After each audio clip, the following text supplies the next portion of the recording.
You ask Tiger to calculate. This deals with finding the midpoint between 2 points. The midpoint between the 2 points is 40,62. Let's solve it step by step.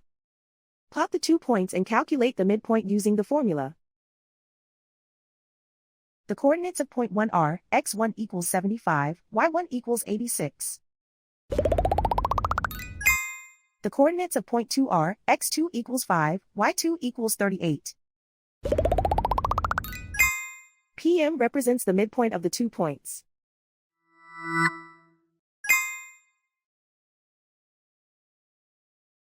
Use the x values in the midpoint formula to find the midpoints x. x1 equals 75. x2 equals 5.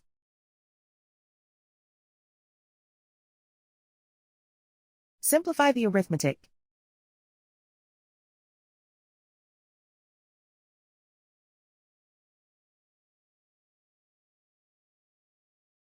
Use the y values in the midpoint formula to find the midpoints y. y1 equals 86. y2 equals 38.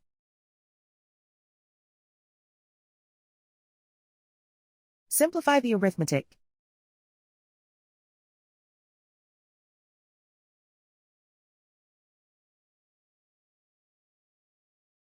And so, the midpoint is 40,62.